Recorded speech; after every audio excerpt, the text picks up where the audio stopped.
devemos alterar a posição homem-mulher que Deus estabeleceu? Comentário de Mari Persona. Um dia uma irmã em Cristo me perguntou pela internet se ela poderia ser cristã e feminista. Aí eu peguei e fui procurar o que é ser feminista, né? Porque a gente tem uma ideia do que é, mas eu fui procurar uma definição, o que é ser feminista.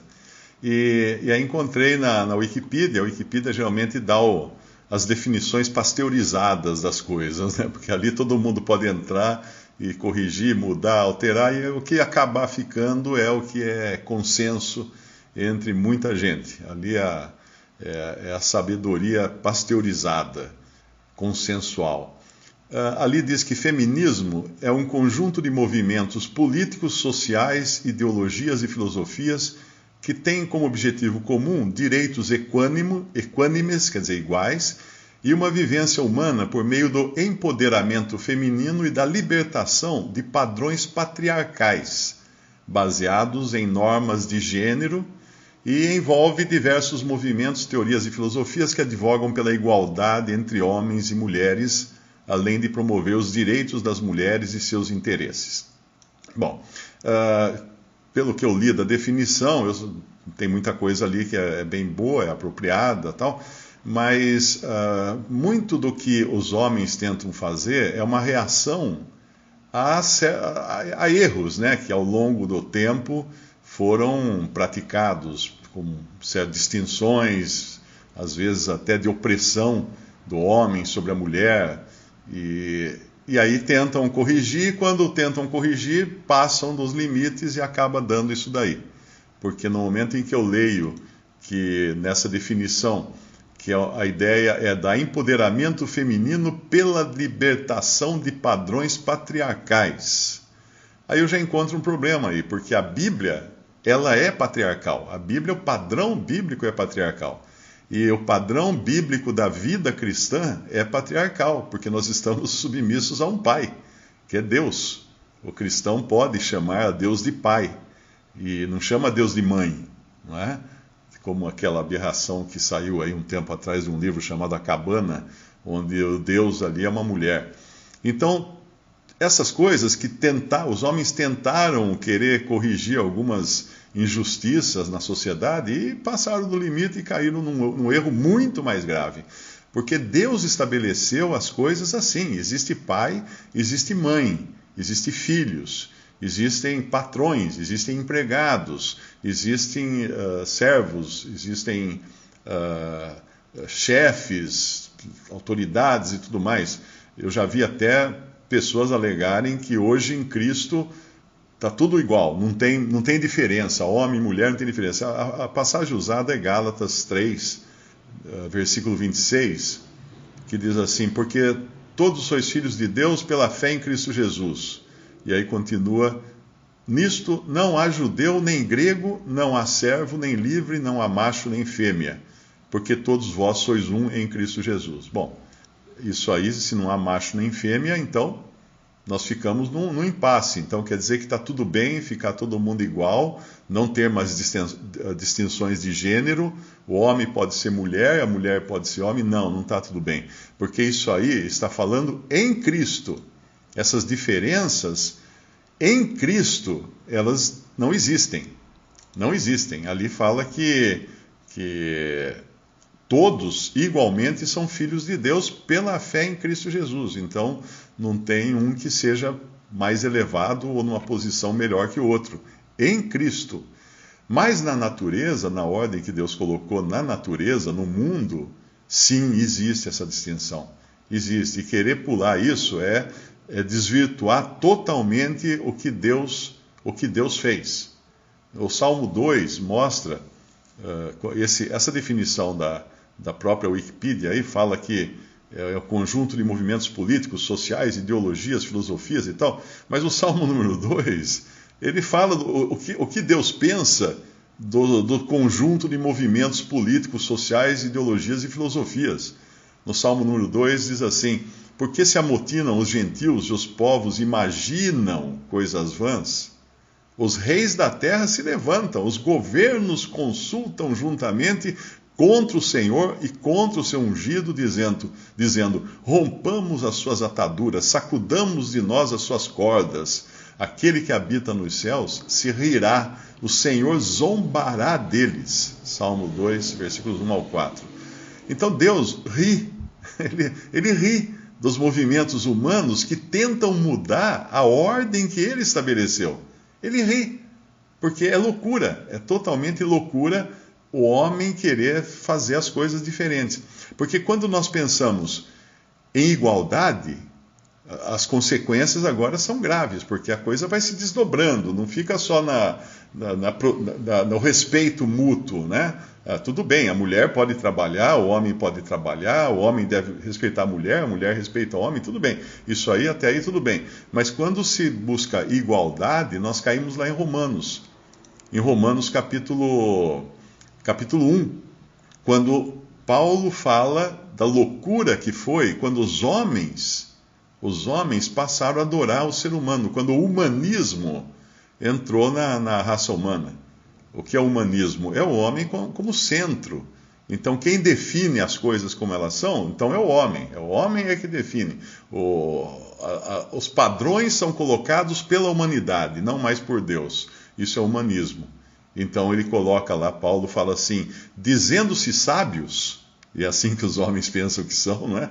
Tornaram-se loucos e mudaram a glória do Deus incorruptível em semelhança da imagem de homem corruptível e de aves e de quadrúpedes e de répteis.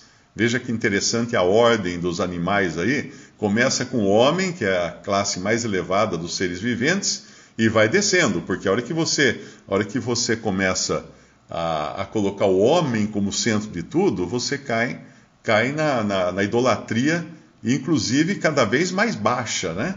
Começa do homem, depois vai para aves que voam lá em cima, quadrúpedes que andam no nível da terra e répteis que rastejam no chão. Então desce aqui a ordem. Por isso também, continua ali em Romanos 1, 22, por isso também Deus os entregou às concupiscências de seus corações e à imundície, para desonrarem seus corpos entre si, pois mudaram a verdade de Deus em mentira, e honraram e serviram mais a criatura do que o Criador, ou seja, deram mais ouvidos à sabedoria humana, aos homens que se dizem sábios, do que ao Criador, que criou todas as coisas e determinou padrões e determinou limites para as coisas que ele criou. Deus criou limite entre a terra e o mar, Deus criou limite entre a luz e as trevas, Deus criou limite para tudo, inclusive para homem e mulher, que são dois gêneros distintos, cada um tendo o seu papel, a sua importância na criação. E antes que alguém pense que isso é depreciar a mulher, pense o seguinte: se só tivesse homem no mundo, Cristo não teria vindo, porque ele precisou de uma mulher. Deus precisou usar uma mulher para trazer o seu próprio filho ao mundo, para trazer o Salvador do mundo. Foi necessário uma mulher sem a participação do homem. Isso que deixa o machista, o machão, mais bravo ainda. Porque para o Salvador vir ao mundo, o homem não teve nenhuma interferência. O Espírito Santo veio sobre Maria, virgem, e aí então no seu ventre foi criado o corpo santo de Jesus, o Salvador. Mas continuando lá em Romanos 1, mudaram a verdade de Deus em mentira e honraram e serviram mais a criatura do que ao Criador, principalmente a criatura, o homem, do que o Criador, que é bendito eternamente.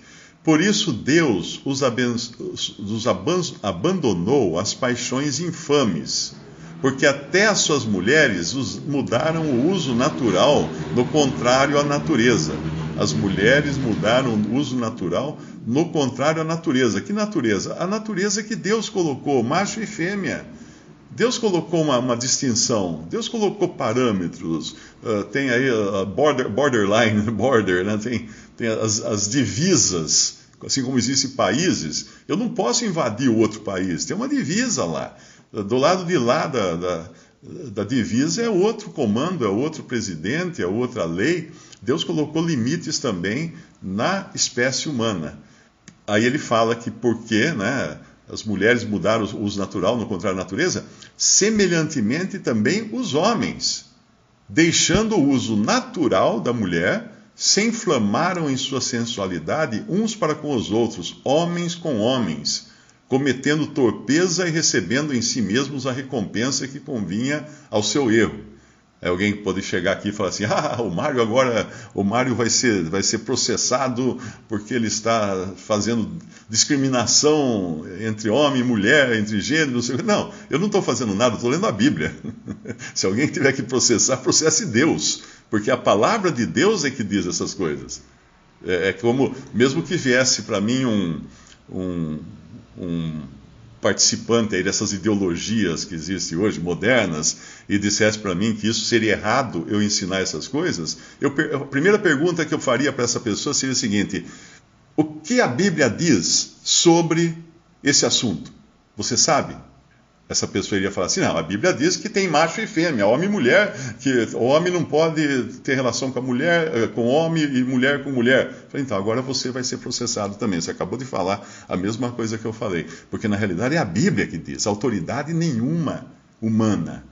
Eu não sou ninguém para falar alguma coisa, para afirmar alguma coisa. Por isso que nós temos que ir à palavra de Deus, à Bíblia, e ela é muito clara, que aqui homens e mulheres deixaram o uso natural, deixaram a sua condição natural, sua posição natural, que Deus os colocou, para tentar ser a outra pessoa, ser o outro lado.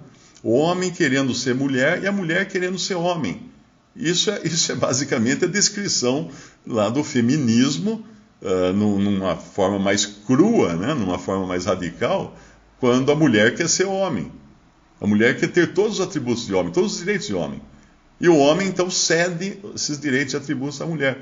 Toda a mídia caminha nesse sentido. Quem observar bem vai ver que hoje os filmes, todos eles são de empoderamento feminino. Mulheres são heroínas. Então você vê lá, tem aquele Brutamontes e vem uma mocinha magrinha e dá uns saltos e chuta ele, derruba o Brutamontes, porque hoje a ideia é essa, mostrar que elas são poderosas, mas é muito importante entender que elas são sim poderosas, mas dentro do círculo e da esfera que Deus as colocou. E é maravilhosa a esfera que Deus colocou a mulher. É maravilhosa, porque a mulher tem um poder que o homem não tem. A mulher tem uma intuição que o homem nenhum tem. A mulher consegue prever as coisas, consegue analisar comportamentos, olhar para uma pessoa e falar assim, eu sei o que você está pensando, eu sei o que você pretende fazer. Elas têm isso, elas têm essa capacidade, uma capacidade que a própria, a gente chama de intuição feminina. A mulher tem a capacidade que homem nenhum tem de gerar um novo ser nesse mundo. É claro que ela precisa do homem para isso, mas ela que leva esse filho no ventre. Eu não imagino o que seria levar uma criança dentro do ventre.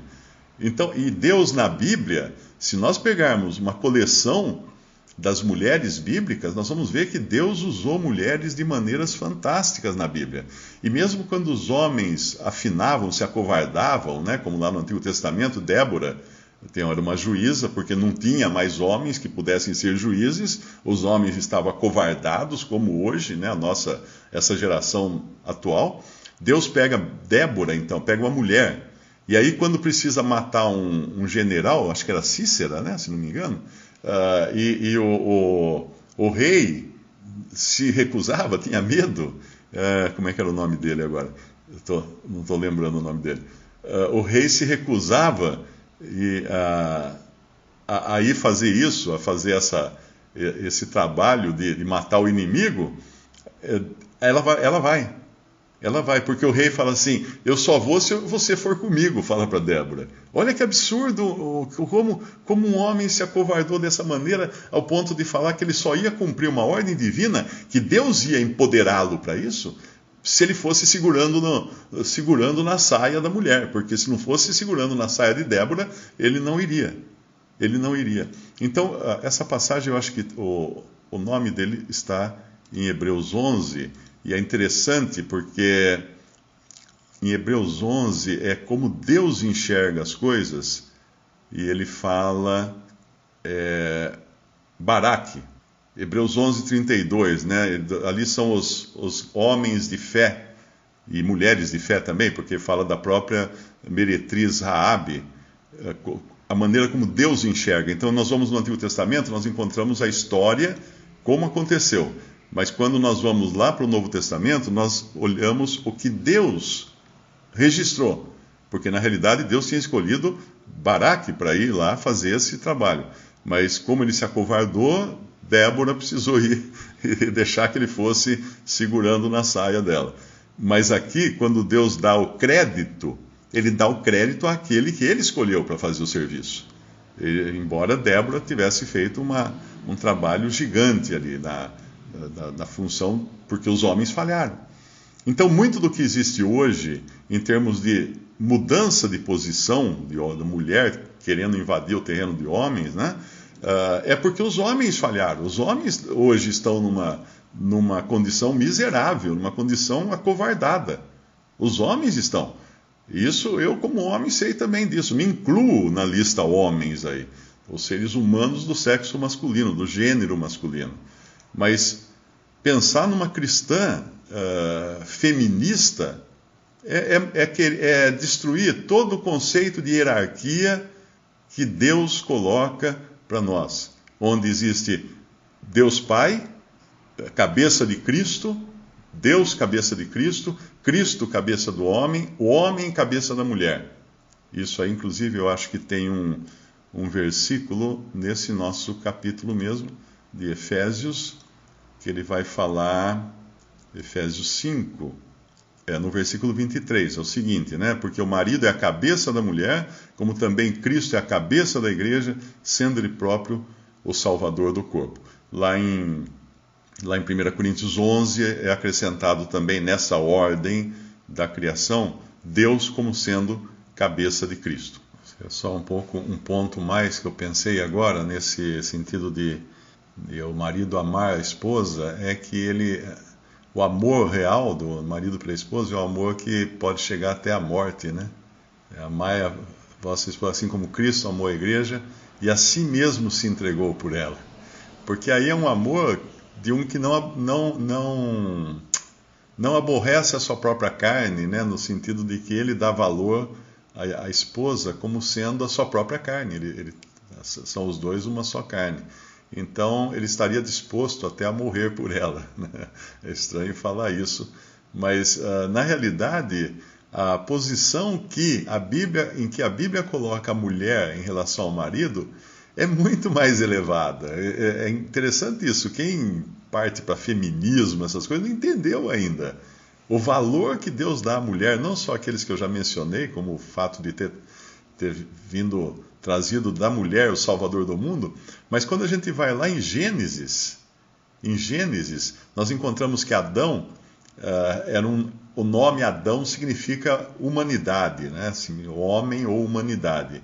Mas em Gênesis, depois da queda, porque na queda Adão tentou culpar sua mulher no começo, né? A mulher que tu me deste, a mulher culpou a serpente, né?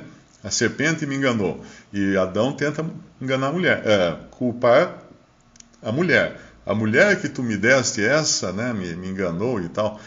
Mas depois disso, quando ele já recebe a sentença, e Deus deixa muito claro que agora ele ia proteger a mulher, porque ele fala no versículo lá de Gênesis capítulo 3, ele fala assim, porém inimizade, ele fala para a serpente, porém inimizade entre ti e a mulher, ou seja, aquela amizade que Satanás conseguiu fazer com Eva, lá no Éden, Deus agora põe uma barreira, porém inimizade entre ti e a mulher, porque ele sabia que a mulher seria o principal alvo de Satanás, como é até hoje. Até hoje a mulher é o principal alvo de Satanás, mas Deus coloca certas coisas, inclusive na sua palavra, como medida de proteção para a mulher. E depois ele também fala no versículo 3, e entre a tua semente falando aqui a respeito de Satanás, e a sua semente, a semente da mulher. A semente da mulher, te ferirá a cabeça, e tu lhe ferirás o calcanhar. Isso já é uma profecia relacionada a Cristo, aquele que nasceria de mulher, não de homem. Tem um versículo até em Daniel que fala assim, a virgem dará à luz um filho. algumas traduções ruins da Bíblia diz uma virgem dará à luz um filho. Não é. É a virgem, porque Deus já tinha escolhido Maria na eternidade para dar à luz a Cristo. É a virgem. Só podia ser aquela, era aquela mulher lá. E Deus tem um grande apreço pela mulher, porque mais para frente o próprio Adão acaba tendo esse apreço. Aqui em Gênesis capítulo 3, versículo 20, ele diz assim: e chamou Adão o nome de sua mulher Eva. Eva. Por que ele chamou de Eva? Porquanto era a mãe de todos os viventes. Então Adão reconheceu que aquela mulher, ela seria a mãe da humanidade, inclusive dos homens. Ela seria aquela que daria à luz todos os seres viventes.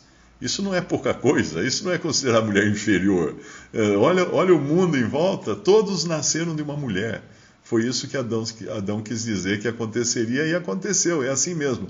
E é muito bonita a figura que nos traz de Eva, da mulher, ser tirada do sono profundo em que Deus lança Adão, numa figura de Cristo no sono da morte, não é? Não que quando a pessoa morre ela dorme, como algumas seitas por aí tentam ensinar, não é isso. É que o corpo está num estado de torpor, como o corpo no sono. E então ele coloca um sono profundo em Adão, e do seu lado ele tira a costela, tira a mulher do seu lado. E nós sabemos que também é uma figura, porque do lado de Cristo saiu sangue e água, que seria aquilo que iria nos limpar e nos purificar dos nossos pecados.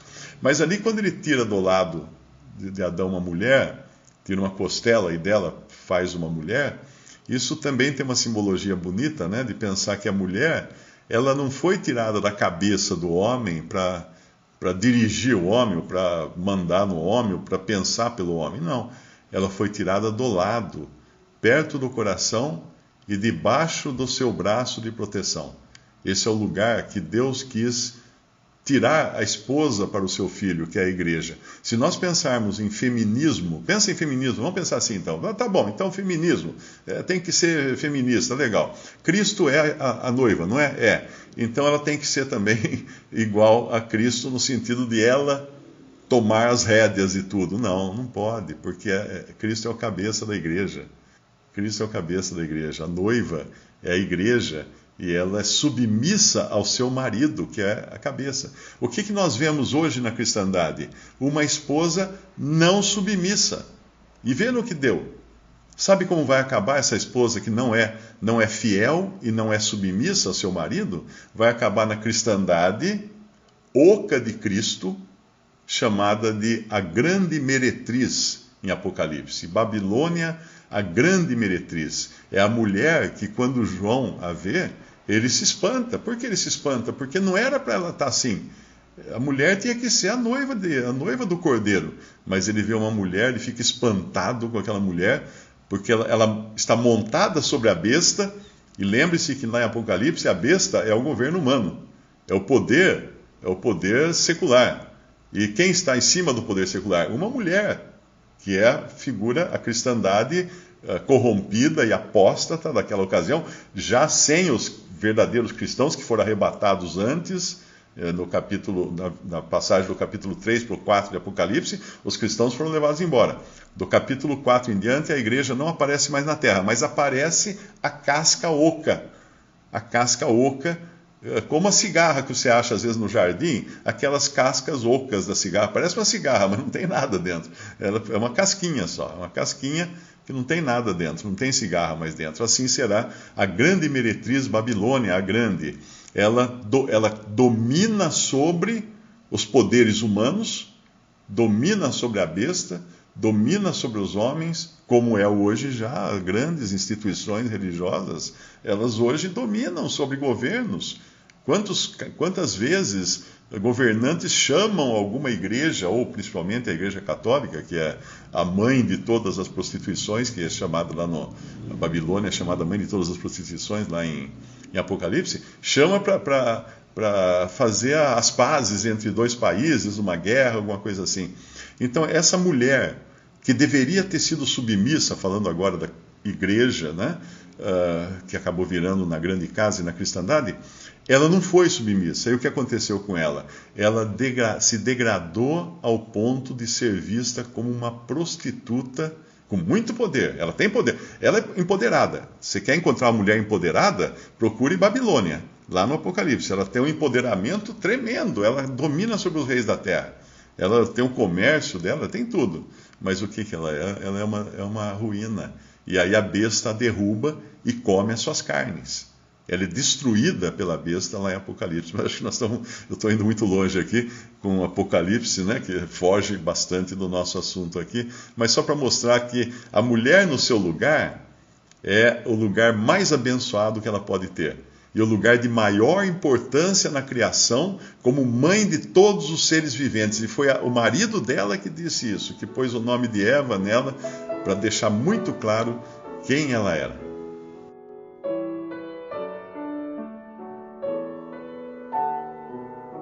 Visite Respondi.com.br. Visite também 3minutos.net.